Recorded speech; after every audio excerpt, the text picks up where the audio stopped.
falar de algo muito importante para você? Sua saúde. O cartão IOP oferece aos seus usuários acesso a diversos profissionais e serviços médicos do Estado.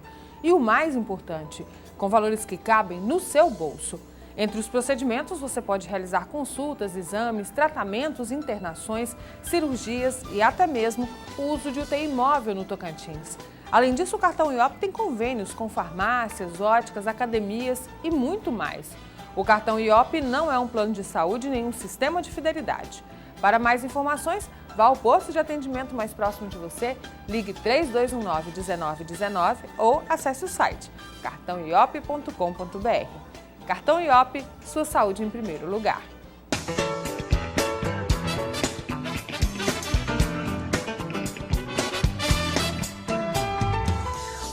Estamos de volta, obrigada pela sua audiência. Doutor, na verdade, então, a lei sanciona o uso de um medicamento que os médicos não podem prescrever. Então, ela não resolve de nada. O que acontece? A venda vai ser... Não sei, não vai haver nenhum controle de venda. Mas quem vai fabricar se não existe um laboratório? Ninguém sabe quem vai fabricar. Hoje a lei não fala quem vai também não fala quem é o laboratório que vai fabricar. Quem são os responsáveis por a importação? Como é que esse processo existe? Porque para importar um medicamento ao Brasil, você tem que ter licença da vigilância sanitária. Saber quem é o médico que lo está prescrevendo. Quem é o paciente que vai receber esse medicamento. Para que exista um processo legal de importação de um medicamento que não existe no Brasil. En el caso, ahí dice, importación. ¿Importación de dónde? ¿Quién que está produciendo en el exterior? En el exterior, los que piensan, los colegas que yo conozco, que americanos, europeos, con los que la gente fala, dice que no somos un poco folclóricos en ese sentido, porque en ningún país del mundo hacen eso. E do lado dos pacientes, assim, você disse que houve uma pressão muito grande com relação a essa lei, né? Dessas associações que cuidam dos pacientes. E já se pensa num novo processo, numa nova pressão? Sim, agora sim, a partir do momento como foi exposta a lei e a aplicação dessa lei ao caso concreto, sim, as organizações ela vai se mobilizar. Porque o que as organizações ela lida? Ela lida de procurar, seja a possibilidade que for, de dar uma chance para aquele paciente viver. Então, essa substância sintética, né, essa pílula do câncer, é essa oportunidade. Mas é uma oportunidade que nós temos que usá-la de forma coerente. E agora que deu o primeiro passo, né, se mobilizar para que sim continue o estudo, e procurar ver essa parte de toda a questão comprovatória do uso. Então, vamos brigar por isso, porque assim, é algo que vem agregar ao tratamento do paciente. Existem relatos de casos positivos e isso traz muita esperança para o paciente, porque nós não podemos tirar a esperança do paciente, principalmente o paciente que ele não vai ter condições financeiras de arcar com tratamento particular e muito menos de esperar que pela via judicial ele obtenha.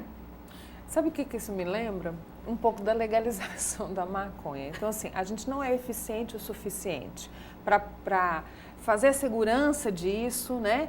Para evitar que isso circule com tanta facilidade. Então, assim, a gente não é eficiente para tratar esse paciente com tudo que a medicina tem, né, doutor? Que hoje em dia o que tem de medicamentos e de tratamentos para o câncer é enorme. O Sistema Único de Saúde não é eficiente, então a gente encontra uma brecha, mas o problema é que essa brecha, ela não tem comprovação nenhuma. Ela não... eu queria complementar de alguma forma, perguntar para o doutor se ele arrisca dizer o que falta, porque existe uma esperança, existem depoimentos, não existe a finalização dessa pesquisa científica. O que está faltando? Assim, existe má vontade ou boa vontade nisso? O que o senhor acha que precisa, já que existem tantos depoimentos de que, no mínimo, é um aliviador muito grande da dor que esses pacientes sentem no tratamento? Muitas pessoas não sabem que aqui dentro do Brasil existe muito estudo de pesquisa em oncologia, certo? Em muitos centros de aqui, na maioria dos centros, tem pesquisa oncológica. Mas essa informação não chega muito à população. essas pesquisas são feitas, muitos medicamentos que são testados terminam sendo, não dão certo e são eliminados, vão sendo eliminados esses medicamentos. Mas são muitos estudos que existem no mundo hoje. Existem muitas pesquisas e eu acho que daqui a pouco nós vamos ter muitas coisas novas no mercado, que vai possivelmente a substituir muitas substâncias emocionais, que é a parte emocional dos pacientes. Não é que a gente não le vai tirar a oportunidade ao paciente, a gente tem que dar toda a oportunidade aos pacientes. Os pacientes são o mais importante para nós, certo? Então, nós temos que dar essa oportunidade, mas com responsabilidade. Nós não podemos dar uma oportunidade sem saber o que é o que vai acontecer. A gente não sabe o que vai acontecer. Se a gente não sabe, eu não utilizaria. Eu tenho que ser responsável. Como médico, nós temos que ter evidências clínicas que nos demonstrem que essa substância é benéfica para o paciente e que não vai ocasionar, em vez de benefício, um prejuízo. Porque existe a parte emocional, como eu falo. A parte emocional, a parte psicológica, não há algo que estimule mais a um paciente que a parte psicológica, certo? A parte psicológica é tão importante que estimula a parte imunológica automaticamente. E essa parte imunológica estimulada, ela pode chegar também a controlar o câncer. Há muitos cânceres que a gente tem, que começam e eles imunologicamente eles são destruídos também. Isso existe em estudos, certo? Mas nós temos que ser responsáveis. Eu acho que é prematuro nos indicar algo que a gente não tem provas. E o que falta científicas? Para a indicação? O que falta na provas científicas. Provas científicas que demonstrem como ele age, como é que ele atua. Talvez a população não sabe. Não só os relatos dos pacientes. Não só os relatos, porque existe a parte psicológica. Mas a maioria dos pacientes usaram quimioterapia junto. Não foi só a pílula. Não foi só a pílula. Então, é o que eu lhe falo, a parte psicológica diz que é a pílula. Mas também usaram quimioterapia junto, ou estão usando quimioterapia. Agora, eu não sei o efeito colateral com alguns medicamentos, não sei, sinceramente, eu não indicaria porque seria um irresponsável em fazê-lo. Como médico, eu teria que ter responsabilidade e as orientações que a gente tem do Conselho Federal de Medicina, da Associação Médica Brasileira e da Sociedade Brasileira de Oncologia e da Sociedade Brasileira de Cancerologia, é nós ter muito cuidado com essas substâncias. É como se eu falo hoje que uma pedra é boa para o câncer, os pacientes comem pedra, entendeu? Então, é muita coisa que existe, a parte emocional, o paciente se quer agarrar de qualquer coisa. Está certo, todo mundo tem sua ideia de viver, porque quando a gente nasce, a gente só lhe fala de viver. Não aceita outra coisa senão viver. A palavra morte não existe, certo? Então, há algumas coisas que a gente tem que ir aceitando com o tempo, certo? Sabemos que existem medicamentos, sabemos que nós temos muitos pacientes que não dá para continuar esse tratamento, que não tem mais nada a fazer. Mas esses pacientes, a gente lhe dá o que nós chamamos os cuidados de sustento. Mas esses cuidados de sustento têm que ser com responsabilidade. Um exemplo, o tendor, saber que medicamento se usa, como se elimina ele, como ele age, tudo nós temos que saber. Nós não podemos usar uma substância sem saber como ela age, como se elimina. Você sabe como se elimina a fosfetanolamina? Ninguém sabe. Você sabe quantos miligramas tem uma cápsula? Ninguém sabe. Você sabe como ela age? Ninguém sabe. Então, vou usar algo que eu não sei como age, se é prejudicial ou é benéfica ao paciente. Vamos aguardar os estudos que a gente vai saber. Quantos miligramas se utilizam, quantos miligramas podem agir, como é que funciona. Tudo isso, eu acho que uma pesquisa clínica vai demorar em torno de 4 a 5 anos, porque não demora menos, por muito que corra 5 anos, fazendo uma pesquisa mais rápida. Mas existem outras substâncias que estão saindo aí que vão revolucionar o mundo. Viu? Esse tempo não é tão longo assim, eu não sei, você que lida com isso, presidente, deve poder falar mais. Paciente é um tempo muito longo. A indústria farmacêutica fora do Brasil, eles conseguem acelerar e provar a eficiência de um medicamento, a farmacodinâmica, muito mais fácil, menos complexa do que aqui no Brasil, do que as exigências brasileiras. Os fármacos no Brasil, ele tem um procedimento muito longo para se provar e um custo altíssimo. Vive a burocracia. É o que encarece o custo do medicamento quando ele é lançado inicialmente, por conta de toda a despesa em decorrência da parte de pesquisa, né, de todo o processo que foi exigido. Então, assim, na realidade, se a gente falar em 5 anos, é muito, e em relação a outros medicamentos que ficaram muito mais tempo a ser aprovado, é pouco. Então, isso é muito relativo.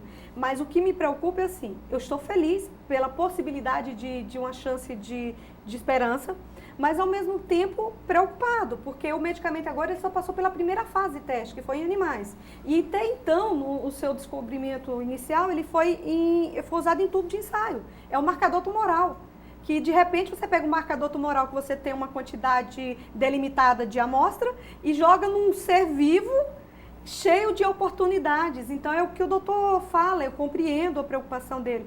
E eu me preocupo com o paciente. Então, assim, não vamos abandonar essa esperança, entretanto, vamos agora unir força com quem de direito tem e tem conhecimento de causa para que se aprofunde. O problema pode prescrever, mas até agora eu não vi quem vai bancar as pesquisas das outras 2 fases para concluir o uso do medicamento. O governo autorizou, mas não participa. Não delimitou. Eu acho que, na verdade, ele passou a bola né? para o médico, né? Enfim, mas é lógico que a gente sabe que hoje os estudos são outros, a preocupação é outra, né?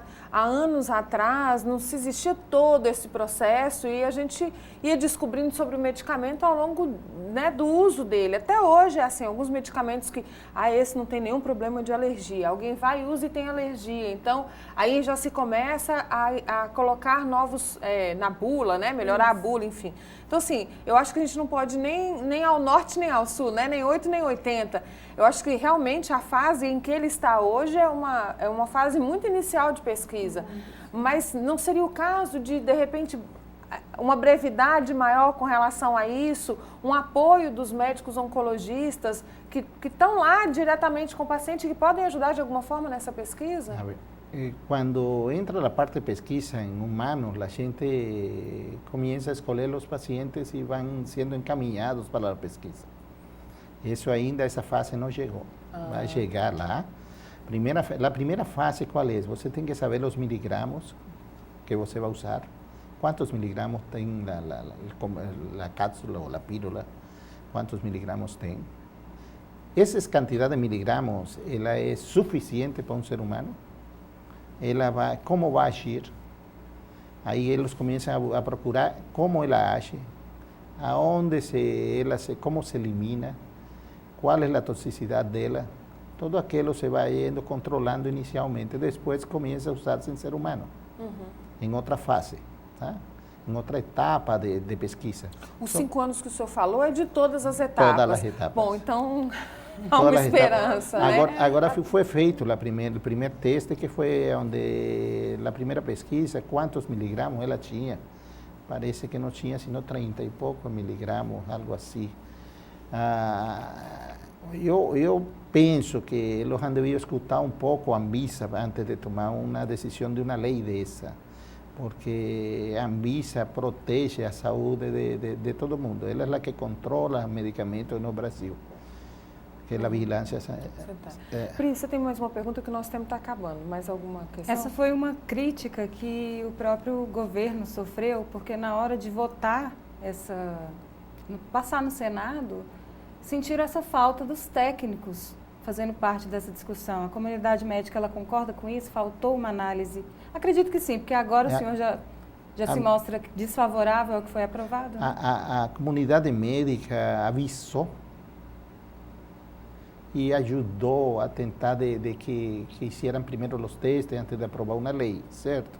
Tanto a Sociedade Médica Brasileira como el Consejo Federal de Medicina, como la Sociedad Brasileña de Oncología y Cancerología, todos tentaron orientarlos cómo se hacían las pesquisas antes de hacer una parte por ley, porque la ley sin estudo es difícil, porque você puede imaginar, la mayoría de los medicamentos se descubrieron há muitos anos, eu não sei se na Segunda Guerra Mundial se descobriu um medicamento que hoje em dia a gente já não usa muito, mas se usa ainda.